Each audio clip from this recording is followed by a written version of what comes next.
Thank you, Naina, for joining me today for a conversation here. And I know you're the president of FICCI. Maybe you can start off by just describing FICCI and its role it plays with the Indian industries, but particularly so how it plays for kind of India's role in the global markets. Okay, well, FICCI is the Federation of Indian Chambers of Commerce and Industry, and it is India's apex chamber, a national chamber which has been in existence for 85 years and represents industry and industry's needs into government, and you specifically asked into global markets. But clearly one of the reasons we're here this time is accompanying our the Indian Minister of Industry and Commerce, who is leading, therefore, us as a business delegation into discussions here in the UK. Now, the role of FICCI therein is, of course, to nurture trade and industry, to assist in those dialogues. So in this particular case, it is for the cause of Indian industry, so it would be Indian exports, it would be Indian investments into foreign markets, but also to aid and assist foreign investment into India, which is so critical for India. And in fact, FICCI has a partnership with the government in an organization called Invest India, which handholds foreign investors, particularly smaller companies that can't easily find their way into the Indian market, actually handholds them through that process. That's very helpful backdrop. And some of the conversations that I've had and we see, especially in the developed world, in conversations with the CEOs of multinational firms, but also with smaller companies and smaller investors, is people do see the opportunities in India.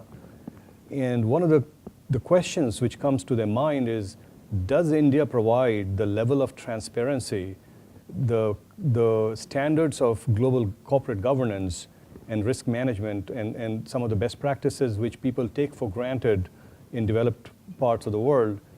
Do those things exist in India, or does it fall short to global expectations? And what is FICCI or the Indian industry is doing to kind of raise the bar?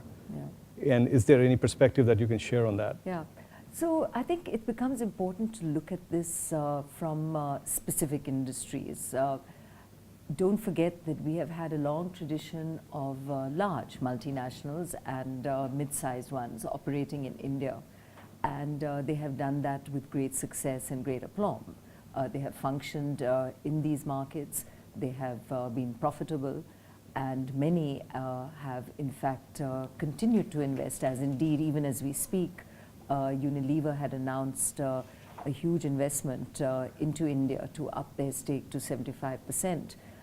Which, should they achieve what they want to, could well be close to $10 billion in a single tranche.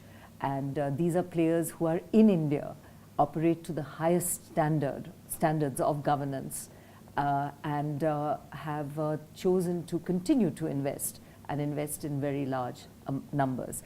So you've got at one end companies that work in an environment which enables them to grow and produce profit. And I think classic examples of that are the Unilevers of the world, who have seen their businesses in India grow and flourish, in fact.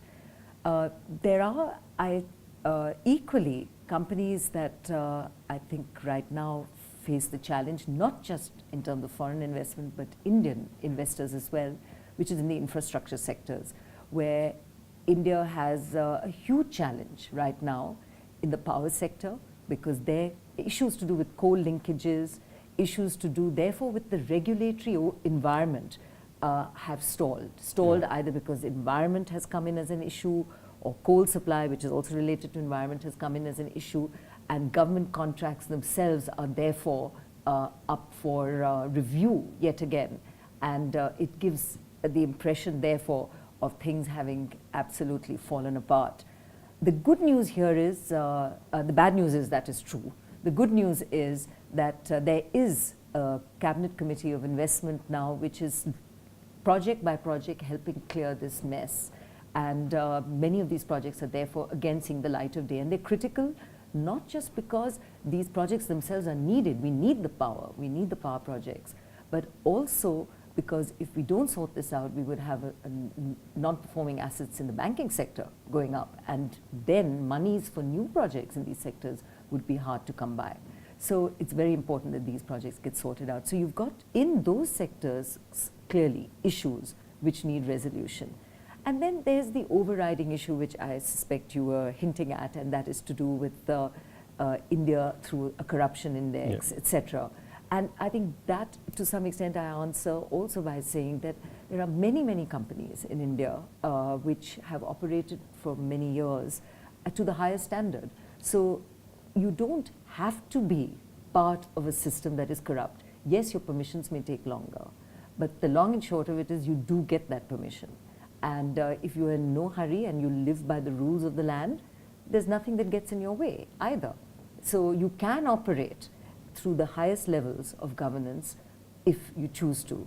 If you want to play the game, which is typically to bend the rules to your favor, then the system is also open to that. And I think that is the aspect of corruption which gets highlighted. But there are many, many companies, including ones that I work for, who have never faced the demand in terms of corruption, because you have a reputation for not paying on the one hand, and on the other you have flourishing, very profitable businesses so I think, despite that. I think this is a very key point that you're raising here, right? That you really do have the choice that if you want to maintain your highest governance standards, there's absolutely nothing in the way for you to not do that. And there are organizations like FICCI and others which can come in to help you understand and explain on how to navigate through the regulatory machinery of the country so that people can play by the rule book and still do well. Yes. So there is a support infrastructure for people who want to build a clean, well-governed, highest standard corporations in the Indian markets and still be successful and still be competitive. Yes, and I think the other aspect that becomes important to recognize is there are two sets of rules to play with. One is the central government, which sets the overall charters, and often that is the area which gets the most media hype.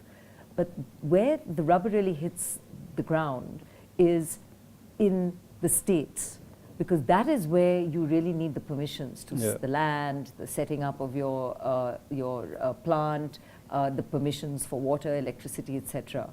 And the story there varies. There are clearly states which are seen as very industry friendly, and it is well known that they will deliver all your permissions nicely wrapped and with a red ribbon and hand it to you, which leaves very little room for some of the headache factors, and others which are less so. So you have to pick the state well and recognize that India has become a much more regionalized message as industry goes, because permissions by and large at the center have fallen away. They're not really needed. So most sectors are automatic approvals. So it's more of a federal system which is developing in India. So there's nuances which are different between different states. Exactly. So you have to pick your state well. You have to know that they will welcome you. You have to know where to go to resolve those issues, and not really be looking at what is the central government, other than the charters of permissions, issues. And I think we can do a better job in terms of some of the sectors having stronger regulators, for example, or regulatory mechanisms, which is really the discipline that surrounds each sector. And by that I mean the regulated sectors, I mean power, telecom, etc., where if there's clarity around the regulation, then you see less litigation and less need to actually engage at the center. So one of the asks which people will have, especially people who are looking at deploying large amounts of foreign capital and so forth, would be, is there some sort of a sovereign understanding of risk for the country, and are there studies done to help explain this in a way that it provides defensible data and evidence to how the country is actually benchmarking itself with other countries, in terms of its risk index? And I know the World Economic Forum has done, they benchmark around the world at a global level. So are there specific efforts, initiatives within India to kind of raise this debate to the next level and say that not only are we the land of opportunity and a driver of growth, but we also do so in an environment where we are managing the downside risk, Yeah. the regulatory concerns that you have, to really become the destination of choice for foreign direct investments. So is Yeah. there a strategy that you guys are either enacting or executing on as part of FICCI or otherwise, something which you want to share? Yeah, so, I again will not answer this on an overarching basis, because actually, again, it goes back to sector by sector. Right. You almost need to answer it, so what's happening in telecom, what's Yeah. happening in tax, what's happening in the power sector, because each one has specific issues, Right. each is at a different stage of evolution. So at one end, say if you take the financial sector, one which I know well given my hat as a banker, if you look at SEBI or you look at indeed at the Reserve Bank of India, I would say as regulators go, we have a very high level of regulation and regulatory excellence, Yeah. because we have weathered the storms that the rest of the world has actually maybe fallen foul of quite well, because these regulators and the regulations around them are strong. We have a very vibrant stock market, we have a vibrant banking sector. As a result, do we have the same levels of excellence as regulators and the regulatory mechanisms in every sector? The answer is no. Clearly, we need to aspire to that. And I believe that one of the big themes that we at FICCI are working very closely on is to create both a regulatory skill set. So from where do you draw for on these regulators? Can we have a common cadre of regulators Right. who are trained and understand that regulating for the health of the sector Yeah. is what is required. It is Right. not just to damn industry, Right. but to ensure that the vision for what the sector should look like is the core message. Absolutely. Protection of the consumer is the core message, but equally the health of the industry that you regulate is a core space as well. So how can we have strong regulators? What is the pool of people we can draw on for those regulators, and what should that regulator and the regulatory mechanism around it look like? And is something that FICCI is doing a lot of work on, and doing it sector by sector. And by the way, I think there's going to be a lot of interest on part of US multinationals or European companies to participate in helping train Yes. and enable and bring some of the best practices of what has worked And what has not. and what has not. Yes, the right? lessons we have lie in learned both directions, exactly. absolutely, yeah. And those would be very, very relevant here. Yeah. But let me change the topic a little bit, and and I've been thinking about the notion of resilience. And if you look at the country of India, and are we thinking about how to make the country more resilient? And India has a history of thousands of years. And the question is, how does the company react under stress? Whether the stress comes because dollar is strengthening or the currency is weakening, or if there is natural kind of disaster scenarios, or there are monsoon failures or climate issues or whatever else might be the case. How are we looking at stress testing the Indian system, if you will, to again understand, is there a framework of resilience that is being developed as a national framework? And again, that is being communicated back to global investors and global CEOs and people who want to engage with India as a national framework. And again, that is being communicated back to global investors and global CEOs and people who want to engage with India for all the opportunity that it presents. Just a food for thought, and would love to kind of get your thoughts on this notion of resilience, if you will. Yeah, but when you look at resilience the way you've defined it, so you ask about what happens with floods as we have them right now in the Himalayan states, in Uttarakhand and to some extent in Himachal. Now, the resilience or testing therein is all about disaster management. Yeah. Does it impact industry in the south or even in the northern states of Delhi and so on? No.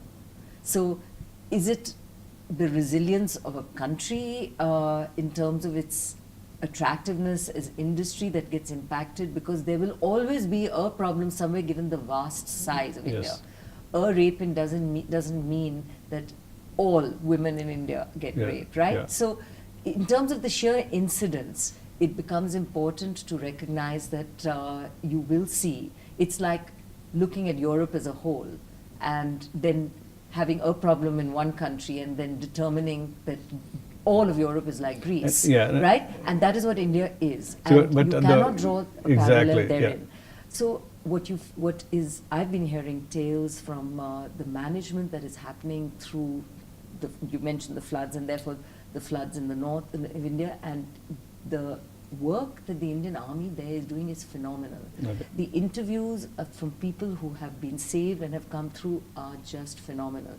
I've heard stories about how the foot soldiers have they have lain down in what was water and ground in order to provide what was literally a footbridge for people to walk over them, to get over chasms which were otherwise not, because there are many feeble and very old people who have gone on pilgrimage and been stuck up there. I can't think of many armies in the world where individuals would put themselves out to this order to save their own people, of course, but to save them from natural disaster. And I think that is also the strength of India, the ability of its people. This does not require an army commander, the Prime Minister of India, to say, lie down in the mud and allow people to walk over you. These are individuals who make that decision. Yeah. And I think Indians are very good at finding solutions. They don't always rely on a high command to tell you what to do when you know that what you have to do is the right thing to do. So I do think a resilience of a nation is built on its people, its ability to take these decisions, to take the right decision at the right time. And that, to my mind, is the strength of India. It's the strength of India in industry because it enables entrepreneurship to blossom irrespective of what the challenges are, to find the solutions in a way that enable enterprise to move ahead. And I think perhaps one of the things which one can look into is organizations like FICCI and others can perhaps help promote the positive flow of news around what the country is doing to develop its resilience and showcase some of this stuff. Because what happens today is media loves the bad news. Yes, I'm afraid so. And the negativity and the negativity feeds on itself. Yeah. So there is this recurring theme that flows into the Western world and into the developed world as well, where they see some of these things blown out of proportion, and it creates anxiety and unnecessary skepticism. Perhaps the feedback here would be that perhaps some of the good news that like the one which you just shared also needs to make its way so that people can get a more informed way of how the country actually is operating versus the skewed view which they get from the popular media. So do you have any thoughts on this or any? I mean, there are many. I've been thinking about the Arab awakening and what you're seeing, whether it's in Egypt or Brazil. And I think in India, we have had years of peaceful protest. And protests will happen. Protests must be allowed to happen. And indeed, it is about crowd control at the end of the day. So India's, whether it's a police force or whatever, the balance between brutality and enabling or allowing a process of democracy to happen is a fine line. But through years of experience, I think India has arrived at that. And I think the world can learn from what that crowd control is about, because in India, you get a crowd forming very quickly, and it's all about numbers and people. But the fact that every situation doesn't become one that flares up, I think is also a lesson. The way we conduct our elections, I mean, the sheer numbers that will turn out to vote. 800 million people turn out to vote. It's done electronically, and it's never questioned by the opposition party or the party that loses, which tells me that the credibility of the process is such, or election commissioners that will wrap a minister or a candidate in the same way if rules are broken. So these are the strengths of the country and the processes which enable it to go forward. Sure, there's a lot that we have to do right. One of the issues which has clearly been catching a lot of attention in the international world, but is also an issue for Indian industry, is to do with retrospective regulation, particularly to do with tax. And the good news here is that the government is attempting to find a solution around this and has accepted that retrospective regulation is bad practice. It has been openly admitted that this is not the way to go, and to ensure that we do not have to fall into this trap again, I think would be important. I think this is very, very insightful and educational, and I think people, some of these messages that you have shared today, absolutely tells the true picture of how the country is thinking and how the Indian industry is thinking. So thanks very much today, Naina, for your views, and good luck. Thank you very much.